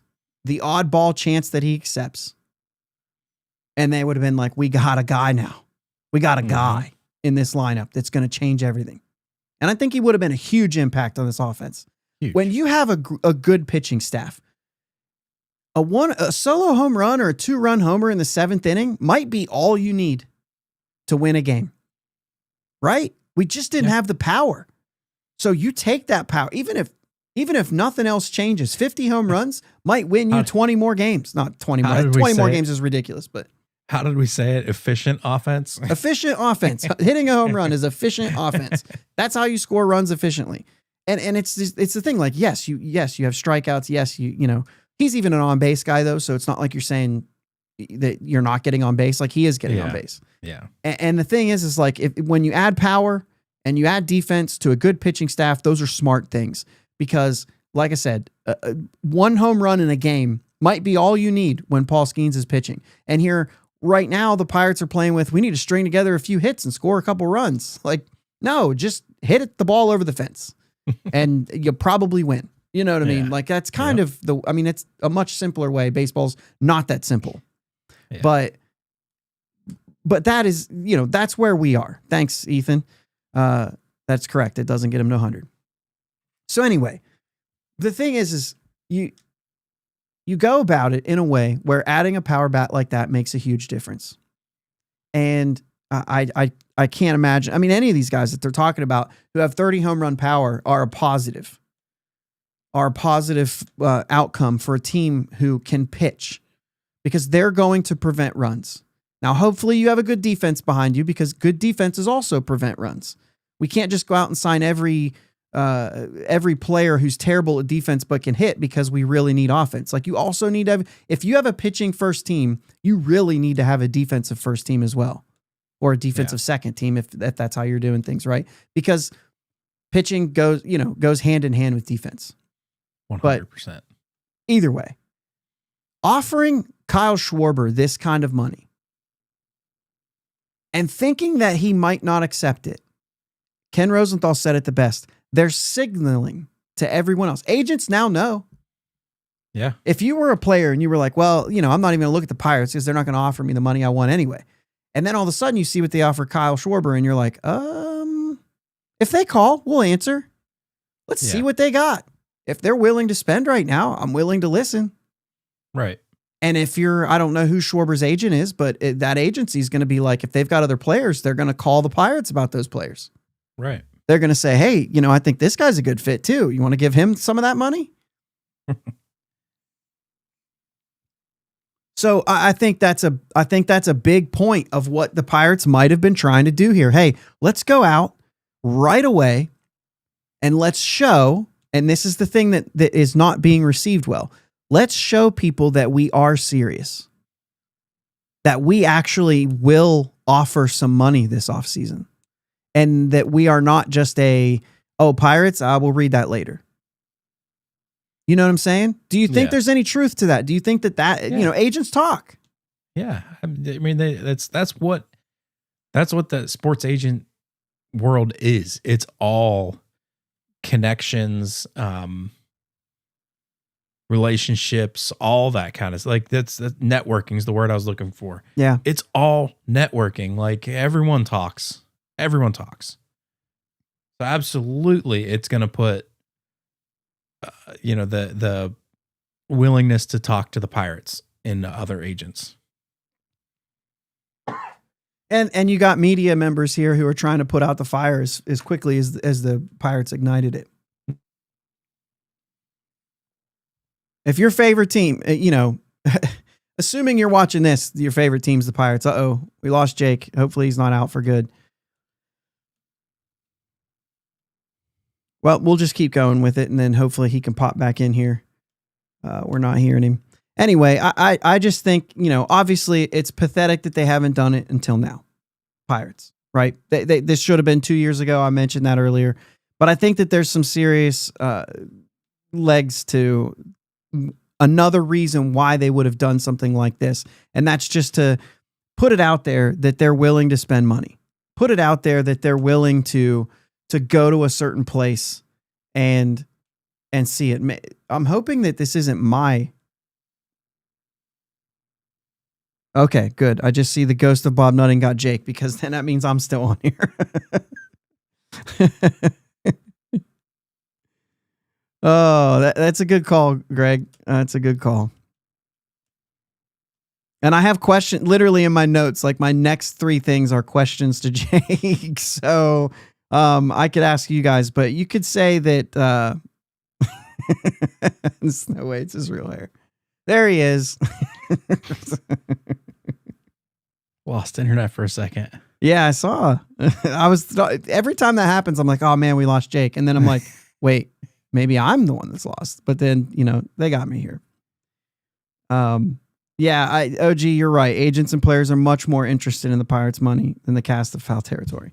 And like I said, I know that there's, you guys are saying things, so I don't have to keep clearing this up, but I like Foul Territory. I watched that show. But when it became my team, and that's kind of part of this, you could say it's not fair, and you'd be telling the truth, but it's also true that life is not fair and this league is not fair. And if you want something, you have to overcome the odds and go out and get it. So, the Pirates obviously have to do at least some convincing if they're not going to do some overpaying. And I think that if they don't have the ability to overpay, certainly not for somebody like Schwarber, I think they do have the ability to overpay for some of these other guys. Like Gregory Soto. If they've overpaid for Soto, that makes sense. That level of things, those are the types of things that you can overpay for. Yeah. How about this, Jake? Overpay in a trade. You have here's the thing. If this is truly about 2026 and winning in 2026, I'm going to tell you, I don't know how many guys. I'm going to start naming guys. Seth Hernandez, not going to be here in 2026, certainly. Probably not until Skeens is on his way out. Edwin Florentino, not going to be here. Sammy Stafura, not going to be here. Termar Johnson, maybe not, but you also have other options, and you're also looking at other options. Like if you talk about Ketel Marte, then Termar Johnson can go the other way because you're getting a second baseman. Mm-hmm. Yeah. Right now, I'm not sure they're going to get Ketel Marte. He's on the no trade clause or no trade list. So I have no idea, but you got to try. That's a player. That's a dude that changes things. Now there's a lot of teams in on him. The only way you're going to get him is by throwing some of these young guys there. Now listen, I understand. I really like Seth Hernandez. Edward Florentino, they've said, is the best prospect since Gregory Polanco, regardless of what Gregory Polanco became. He was a huge prospect, right? And so that's it. These guys are, you don't want to get rid of them. Now, obviously, we're looking at the same age as Connor Griffin, but Connor Griffin's here. He's ready. At least we think so, right? If not, he's very close. Yeah. So, dude, who's on the block? Are you going there with those guys? I'm treating Ashcraft, Burrows, they've been in talks. Barco's been in talks. people bring up Bubba every once in a while when they talk about the Ketel Marte trade. I'm sorry. The guys that are close, they could be difference makers. I'm not ready to deal from that. If you think you have a strength in the pitching staff, you've already dealt from that strength. If you keep dealing from that strength, what you're going to end up with is almost a good pitching staff, not a full pitching staff, but almost a good pitching staff, not enough innings to cover the whole thing. You got to go sign somebody like Chris Bassett just to cover innings or worse. And so because you can do worse than Chris Bassett. But the thing is you're going to have to go out there and you're going to have to make one of those signings, which is going to cost you, a little more money on a 1-year deal. But either way, you got rid of these guys who are close. You ruined what was your strength. And now you better get good defense because you've got to make up for maybe a ground ball pitcher that you bring in or whatever, blah, blah, blah, right? Fill in the blanks there. But also you've created almost a good lineup. And we keep saying with this pitching staff, if you can get to league average offense, you have a good chance of winning. If you trade the pitching staff to get to league average offense, Jake, you're not going to look much better than 82 wins. Yeah. I don't see how you get there, even with bounce back from Cruz and Reynolds and whatever else. You're not getting beyond that. You're getting to league average offense, and now you've just lowered the ability of your pitching staff to something that's not maybe top 5, which is what it has the potential to be this coming year. Yeah, and I think what my first initial reaction to, do you overspend in a trade? I don't think you have to overspend in a trade. I think you can overspend in a trade if there's enough teams involved where it's okay, we have to have the best players in this, the best prospects that they need, they're looking for. So yeah, absolutely. Anyone not named Connor Griffin, I'm willing to put on the table. Bubba Chandler? As far as prospects, no, I don't consider Bubba Chandler a prospect. Okay. He's in the bigs. He's in our rotation next year. There's no doubt. But I think in order to overspend in a trade, I think you first need to go sign somebody. I think that for me, I had a lot of money on the table for Kyle Schwarber. I'm going to take a large chunk of that money and I'm going to go try to sign Ranger Suarez. Now that gives me the ability to trade Mitch Keller in a trade, because somebody like the Diamondbacks, they want a pitcher right now. So if I can sign somebody and then trade Keller, I'm okay with trading Keller. But until I make a signing like that, I can't trade Keller. I need Keller. That's a good point, because Ketel Marte, the Diamondbacks are still looking for players. They're not. This isn't a prospect for a player. They're type not of deal.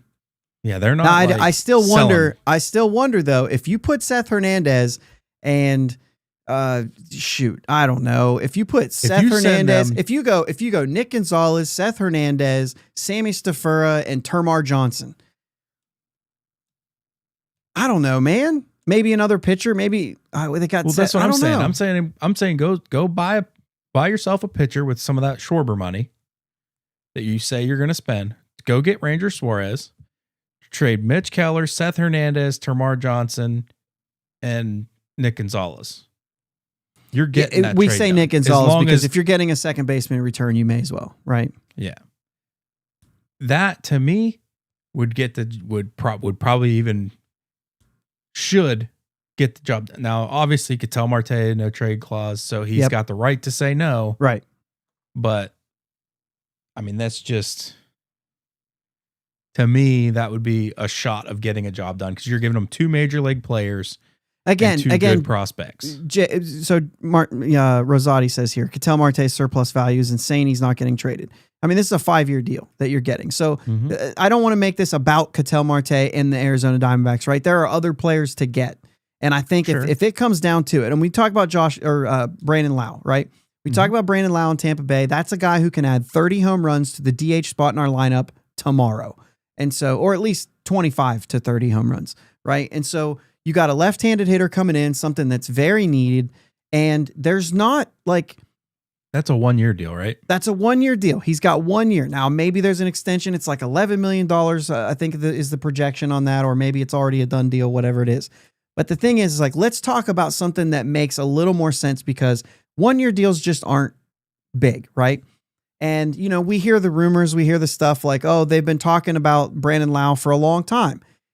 But there's some sort of hang up, right? And it sounds like Tampa, as they do, they probably want a little more than what the Pirates are willing to offer. So, I don't know, listen to some other podcasts, some other team, because they think they're going to get him too. And I'm sitting here thinking, okay, when it comes to trades, you have control over this. Don't lose that.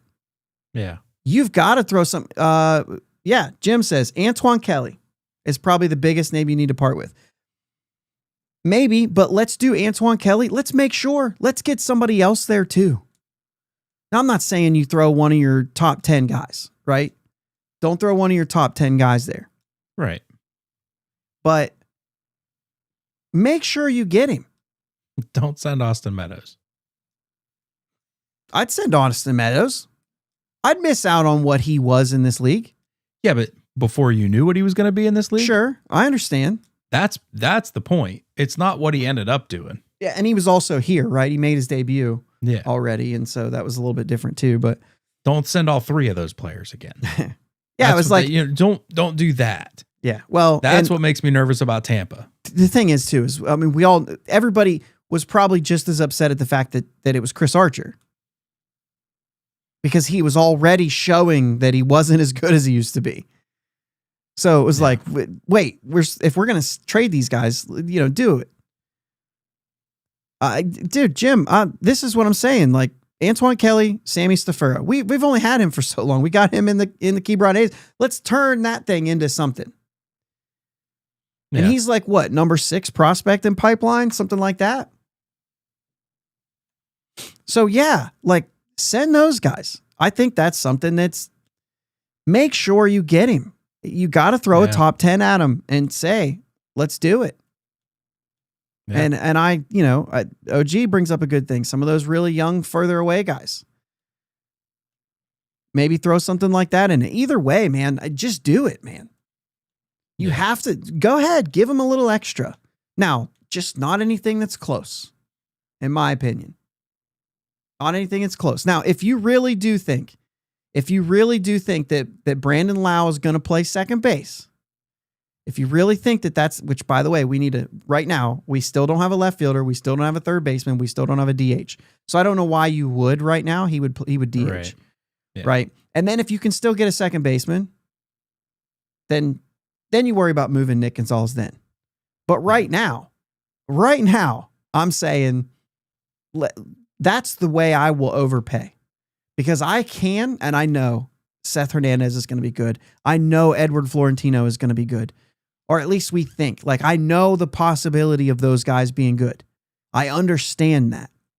Yeah. But if I want to win in 2026, those guys can't help me. And guess what? We draft every year. We sign international players every year. I don't know that I'll get an Edward Florentino back, but I'm not sure that we haven't had a few of those that maybe haven't quite worked out to be what we think he could work out to be. It's just further away, man. Yeah. I am ready to say. You can address that later. There are 2 things that prospects are really good for. Coming up and making an impact on your baseball team, or trading away to get somebody to make a sooner impact on your baseball team. You have to be willing to part with those top prospects who are very young. Now, it's all about how close they are. Because if they're close, I have a harder time. Connor Griffin, even Esmeralyn Valdez. I'm like, yeah, but I'm getting a guy for 1 year. Esmeralyn Valdez could be my 2027 DH if there's a season. Yeah. So I don't necessarily want to part with that yet. Although I also have Justinson Garcia, who won't be a DH, but certainly with his defense. But it's just the idea that, like, oh no, I have guys that if I get 1 year deals right now, I can bridge myself to 2027. I have guys like Garcia, like Valdez, who are close, but not here yet. Yeah. And I don't think Connor Griffin's on that list. I think he's on the list of 2026. But even then, he might not be a 3 or 4 win player in 26, and he will be in 27.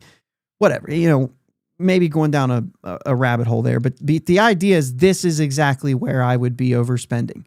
I would make sure that I would get Brandon Lau done first. The first thing you have to do is, quote unquote, show you're serious. Well, now you've got 30 homers you just added this lineup. Who else can we add? Let's keep looking because there's other guys available. And Jake, I'm just going to say it. I saw a link to our favorite guy, Luis Robert Jr. And we've been saying on this show for a long time, you can't do it, man. There's too much risk involved. Every year, that return gets smaller and smaller. And when you're sitting here in an off season where you have to make a difference, are you tempted to say, you know what? We've got to make a risk. We've got to take a risk. If he plays, that's a big if. But if he plays, Jake, he's good. Yeah. I mean, there won't be as much pressure on him. I wouldn't think, because he wouldn't come in here being the guy. He'd be in the mix of guys, but I think if you're going after him, you're really, really counting on bounce back from Reynolds. I am anyway. You're counting on O'Neal Cruz to actually do what he's supposed to do. Yeah. I don't know. And a change of scenery might help Luis Robert. I don't know. I mean, to me, it's all about injuries for him. And it's certainly not been fun. I mean, wasn't he healthy all year last year and he stunk? Wasn't very good. Like, I don't think. Nah, I mean, 110 games. I mean, that's pretty good for him. Yeah. Yeah, still an 85 OPS plus. I mean, if you have some protection, I don't know. Does he get back to that? It's been the last 2 years, only 100 and 110 games. In 2023, he played 145. He was actually healthy, and he had 38 home runs with a 130 OPS plus. Like that guy could show up if he can play more than 100 or 110 games. And that's the thing is that, and even before that, in the years before that, 68 games, 3.7 WAR. I know WAR's not everything, but 154 OPS plus with 13 homers in just 68 games. 98 games the year after that, he hit 12 more, a 284 average. The on base is good. You know what I'm saying? Like, I don't know. I think that if you could do something like that, if you have to, if you're trying to, Jake, would you rather take a chance and trade some players and take a risk on a guy like Luis Robert? What's his contract? When's he a free agent?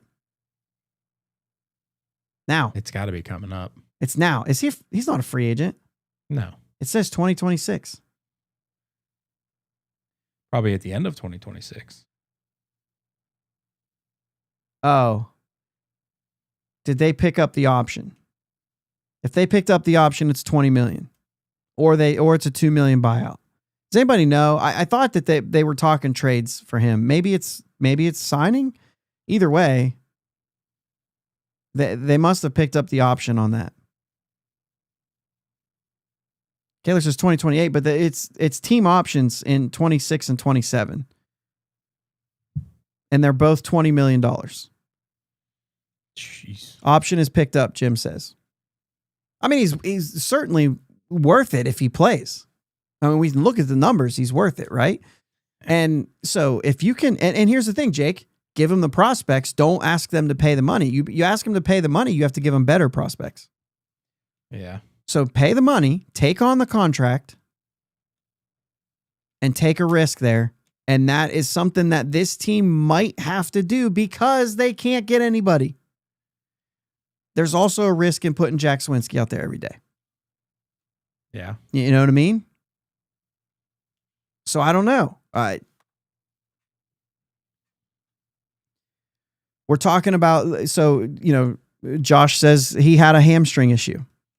I mean, that's going to play in the results there. You don't play 110 games. You got an issue with your hamstring.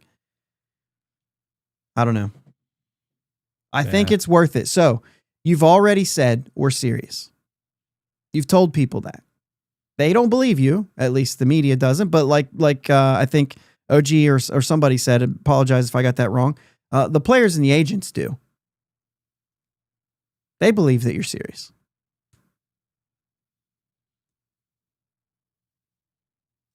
So I don't know. Yeah. I don't love the player. But if you can't get anyone, I mean, they have to try to do something, Jake. Who else are you going to get? I've seen, is Ryan O'Hearn going to play outfield? Who would you rather have? Would you rather have Brandon Lau at second base or Ryan O'Hearn in left field? I don't know. One of them's got a DH. I don't know what his defensive numbers are. I assumed he was strictly DH, but I've heard some outfield talk from him. So like, or from people. So maybe he's still an option in the outfield. I don't know. I mean, Brandon Lau I've said this. It's worse than Nick Gonzalez at second base. And we know what Nick Gonzalez hasn't been very good defensively. Yeah. So, obviously there's some metrics that do favor Nick, that those ones also don't favor the other one. Gregory says, I don't think that O'Hearn can play outfielder. We're talking about left field. I mean, you have to be. I think that left field at PNC Park boosts your numbers. Just because of how impossible it is. I mean, there is always an option that he could play right and you move Reynolds back to left. Yeah, Reynolds has been falling there too. Defensively is what I mean. So anyway, I think it's going to be a better option. He at least has played there a lot. I'm also looking at left-handed hitters, right? Mm-hmm. And you and I were on the phone earlier this year, and Luis Robert would be not a left-handed hitter. And you said, would you stop telling me about who's left-handed and who's right-handed? So do you have a soapbox moment here? Yeah, I mean, just add power. I don't care. A home run, it's the same argument that a 500-foot home run is the same as a 380-foot home run. It still counts as one run. You hit 30 home runs. I don't care if it comes from the right side or the left side. Add power. If you can't, I agree that adding a left-handed power bat should be a priority. If you can't sign or trade for a left-handed power bat, get power, period. Anywhere you can get it. Yeah. Add 34, add 60 home runs. Here's what I would say. Yeah, I get you. I think I'll give you my defense and then we'll let it go at that because, we could have this take from either way. I think that you're more sure of the power if it's coming from the left side than you are from the right side. I think there will be home runs that fall that more often for right-handers than for left-handers. And so I do think that there is something there and why they're specifically looking for left-handed power. There's also more right-handed pitchers in the league. Just, you know what I'm saying? You're going to face righties a lot more than you're going to face lefties. And so I think that counts for something too. And if McCutchen comes back and you've already signed a DH, then McCutchen's your backup outfielder who can play against lefties. So go get a platoon guy who can't hit lefties, because if you have McCutchen there, then you've got your other side. And by the way, Justinson Garcia is not a platoon option. He's as good or better against right-handed pitching. He's a guy who's going to play every day. If he's not ready to play against right-handed pitching, put him in AAA. That's it. Like, he has to go to AAA to play every day. So that's my take there. Again, I might be speaking out of turn there. Whatever. I was just making it back. Which, by the way, quick answer, yes or no. Is Kutch coming back, do you think? I think so. Okay. I think it just makes sense. If they're really going to, I think if everything equal or everything considered, we actually make a push. I think that he's got a good spot on the bench. I don't think he's an everyday player, but I think if he wants to win in Pittsburgh, this is the year to win in Pittsburgh. Did you hear me say yes or no? I'm just kidding. Listen. So Suarez, Okamoto, are you interested? Both. Those are the guys. Do you go out and overpay for those guys? Short time. Murakami, there you go. We have, unless we make a big signing on the pitching side, like a Suarez, if we still have all that money that we were ponying up for Schwarber, why not be in on Murakami? Josh says, weren't they talking to the Padres about Cronenworth? I hope not. But they probably were, because the Pirates are literally talking to everybody about everyone. Yeah. They're casting a wide net. They keep saying that. And so they're looking for everything. All right, Jake. All right, Josh. Deep breath. We got it. We're done. Listen, it's not ever my intent to like call somebody out. That was not my intent here. I had to play this stuff because if I just talk about it, then it sounds more like me describing maybe what they're doing too. So that's not my intent here. Like I said, most of the time, I don't mind that show. When they talk about the Pirates, sometimes it rubs me the wrong way. It's still my favorite team, regardless of whether I'm mad at them or not. Right. But right now, I believe, I said we're thinking. So if you're not thinking, then you're not allowing yourself to get to this point. I think that what the Pirates are doing right now is probably at least and at best, I'll be honest, encouraging. Yeah. Because somehow they've talked that ownership group into letting them spend a little more money. They're not going to be a $150 million payroll team. But I think we all understand. I mean, Ken Rosenthal even said, we know the disparity in this game. But there's some way, even though we have all of our doubts that they can actually accomplish this, that the people in place in the front office right now are capable of this, but at least it's an option. Yeah. And I don't think that this team is so far off that they can't make it happen. If you get me 3 hitters, DH, left field, third base, however you figure it out. By the way, I shared a couple of these things about Brandon Lau playing left field. I'm actually interested. I'd be okay with that. He's played outfield. Yeah. I wouldn't hate it if you can't get an outfielder. If you can somehow if you can somehow figure that out and put that together to say he can play left field because we found this other guy who can only DH, then maybe that's still an option. But find 3 hitters. Yeah. And one of them has to play third base. and the other one has to play outfield, and whoever's left can DH. The worst of these can DH. Yeah. I'm not sitting here and like, I don't want to make this about Nick Gonzalez. I know that we've said our piece on that too. I wouldn't just go out. Everybody's a second baseman that they're looking at, but I also think that they all could fit at DH too. If you're trading for a second baseman, I'd just send Nick Gonzalez the other way. But Nick Gonzalez is still young. He hasn't played a full season yet because of injuries. So I'm not out on him yet. I don't know how far I'd go with him, but I'm willing to see one more year. Mm-hmm. I'm willing to see if he can put it together. And if he can't, I'm willing to see if you can add 3 bats, he's batting 8th or 9th in your lineup. Exactly. So, like, there's no pressure. You're just going to see what he's got. See if he can make it happen. If not, you've got some guys coming. Mm-hmm. There are options. And as far as the third base thing goes, man, I do not want to see Jared Triolo at third base on opening day. Man. Unless, I guess here's my caveat. Unless you got left field, you got DH, and you ended up with a second baseman. Then I'd be okay with the defense at third base, but you can't have Gonzalez and Triolo. Can we at least go there? I don't want both of those guys. And if you're saying that, then okay. And by the way, Nick Gonzalez isn't all bad at second base. There are things that he's bad at. There are things that he's okay at too. Outs above average has him above average. Defensive runs saved is bad. Like bad, right? What we think. But there are things that he does well, right? I see that. Put Nick G in left field. There's no point. If Nicky G's in the lineup, it's because you didn't get a second baseman. And that's okay. I'm okay with that.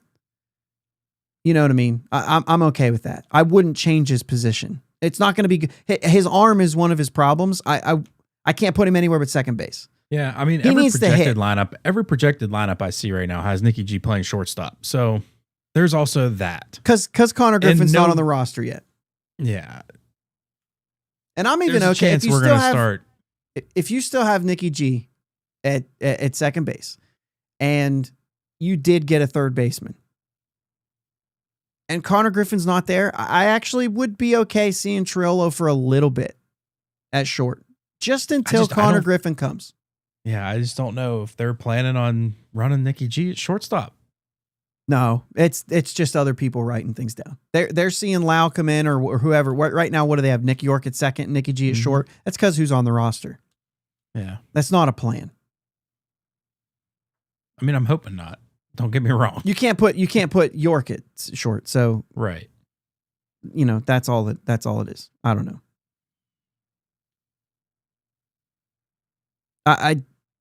Okay, so Josh says at least have a $125 to $140 million payroll because Bob will get people pouring in.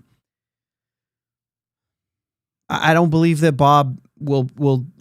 I don't think he's making investments. He's basing it off of what they made, and he's willing to go a little bit over and maybe work from a deficit, maybe not. Maybe he's just actually paying what he should be paying. I could see him getting to 120. I don't see them going beyond that. 120 would be some kind of circumstance too. I don't even know how they would get there or whether they would want to, but I could see a world in which something crazy happens, and maybe some of that is a mistake. Something crazy happens and they end up near 120. But I mean, it's far-fetched to even get there. Should they? Yes, they should get to like 120, 125. I agree with that. If they get to 150, they can't do it for a bunch of years. I believe that. I don't have proof to that. I believe that. Nobody has proof, so it's not like It's not like I can lose that argument. That's just a guess. It's not really an argument, right? I mean, I think they could potentially. I think there's enough money to be made as well. I think if you're paying $150 million and the team's good, I think you can continue to do that for multiple years. But I think we all know that you can pay money and not win. The product on the field brings the crowd, not the money on payroll. Yeah, Kyle Schwarber is not selling seats for the first month of the season. He's just not. Like, he's selling seats for June when they're still winning. And if it's not Kyle Schwarber and they're still winning in June, seats are selling. That's it. Winning gets people in the seats. However that happens. And there's a bunch of ways to do it in baseball. There's a bunch of ways, right? Get your young guys up there and they play well. Sure, but that's a lot of luck. Yeah. It just doesn't happen. Right. Not a lot. So I don't know. There's a lot about like people aren't coming anyway. 2001, yeah. So can we tear down PNC Park and rebuild PNC Park? Maybe we'll like that. We won't like that. We won't go there. No. That's a waste of money. Bucko Mike, if Bob pays $120 million payroll, I'm dating a supermodel tomorrow. I have to wait some years, but I mean, eventually it'll get there because that's the way money works. Yeah. Hang in there, Bucko Mike. You'll get your supermodel. She'll be old by then, but you'll get her. Ooh. Okay. I think that's I think that's a wrap. All right, let me close it out then, because I do have some things in closing that I want to say, Jake. We didn't answer a whole lot here. I know that, and I all I'm saying is we need to think more. Listening to shows like this or media talking heads and all that stuff who just hate the Pirates, and so they're going to talk bad about the Pirates either way. That's what it is. So we're going to continue to be critical of whatever, the Pirates are doing if it's dumb.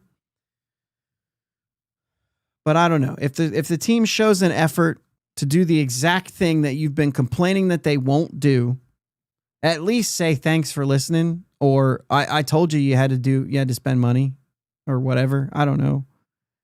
Don't believe everything you hear. They're fans just like you are. Former players sometimes just don't get it done. Specifically, former backup catchers sometimes don't get it done. Sometimes they do. But I don't know. I think that the Pirates proved this week that they're serious. I don't think that means they can win. I mean, everybody who's in a race is serious about winning that race. Not everybody's going to win it. and the better ones do, and the worse ones don't. And, you know, I think we all have an idea of where this team's landing right now, or this front office, we can even say. You know what I mean? I mean, whatever. But hopefully they do. Hopefully I'm proven wrong. Right? Right. Get somebody in here. All right, guys. Thanks. Thanks for sticking around with us. I know it's a long one. I know we went extra long. We did our extra thing. I think this was kind of warranted. We won't do this every time, but it's winter meetings and all the craziness happened, and we had some things we felt like we had to say.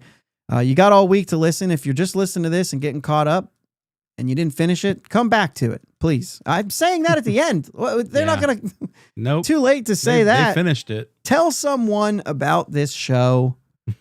All I want for Christmas is more I'm just kidding. Just click like, click subscribe, all those fun things, guys. I'm going to play some music. We're going to get me out of here so you can go to bed. And I don't have to go to work in the morning. I get to stay home. It's a 2-hour delay. Nice. That's how it works here. That's how it works. Hopefully you guys are staying warm and not wrecking your cars. Wait till you see all the mud on Wednesday. Appreciate you guys. Jake, you got anything? Let's go Pirates! Let's go Bucs. Thanks for listening to my dad and Uncle Jake on the Bridge to Buctober podcast. Follow them on Twitter, Facebook, and Instagram at Bridge2Buctober. Don't forget to subscribe so you know when new episodes are released. Clear the deck, cannonball coming, and let's go Bucs.